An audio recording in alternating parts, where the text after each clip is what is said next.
Je suis Madame Amélie Kokovi Apelete à l'état civil et Miss Iveta sur les réseaux sociaux. Je suis comptable de profession.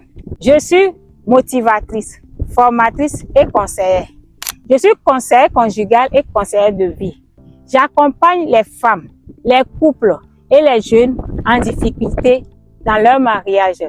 J'accompagne également les jeunes qui sont sur le chemin de découvrir cette merveilleuse aventure qu'est le mariage. Je suis mariée et je suis la mère de 2 filles et 1 garçon.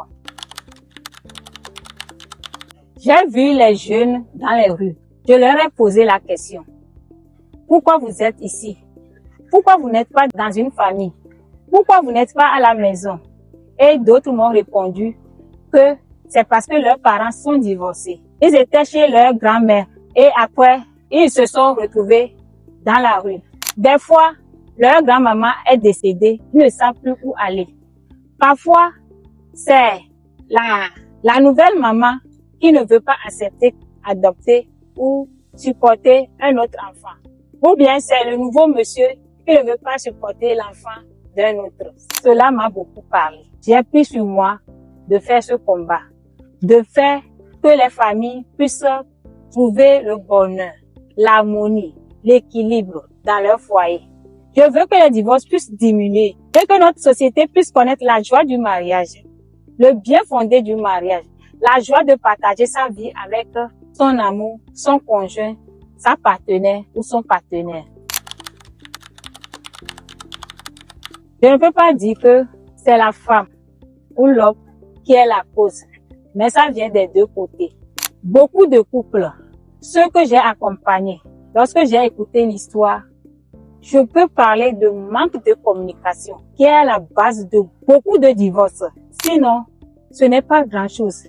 Des fois, si on s'assoit, on dialogue, on se comprend, on communique efficacement, on peut éviter beaucoup de divorces. Donc, je ne peux pas accuser ici la femme ou l'homme d'être la cause du divorce. Je peux citer Lady Sonia, je peux citer Armel Ondo, je peux citer Matt Karim. Elles sont 3. Ces 3 dames m'ont tellement inspiré, m'ont impacté, ce qui m'a amené, ce qui m'a touché à prendre la parole aussi pour parler, pour lutter pour la bonne marche du mariage, pour la bonne marche de la vie, pour la bonne marche du couple, pour la bonne marche de la famille. Si j'ai un conseil à donner, je prierai que les couples puissent s'aimer. J'avais fait une vidéo la fois dernière où j'ai parlé du constructeur du véhicule qui a conçu la notice pour la bonne marche de la voiture, pour la bonne utilisation de cette voiture. C'en est de même pour le mariage. Si vous voulez que votre mariage marche, observez les lois établies pour celui-ci, c'est-à-dire l'homme doit aimer la femme doit se soumettre à l'homme.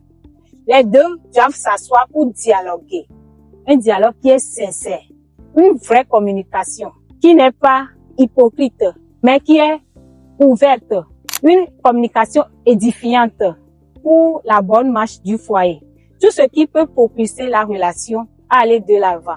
Si vous vous aimez, je ne crois pas que vous n'allez pas vous entendre. Vous allez vous comprendre toujours.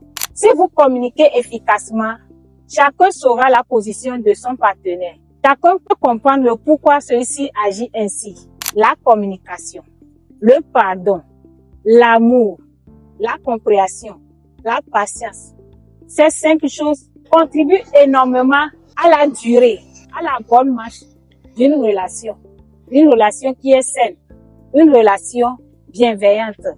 Merci. Surtout, n'oubliez pas de vous abonner à cette chaîne. Likez et partagez massivement. Merci et à la prochaine.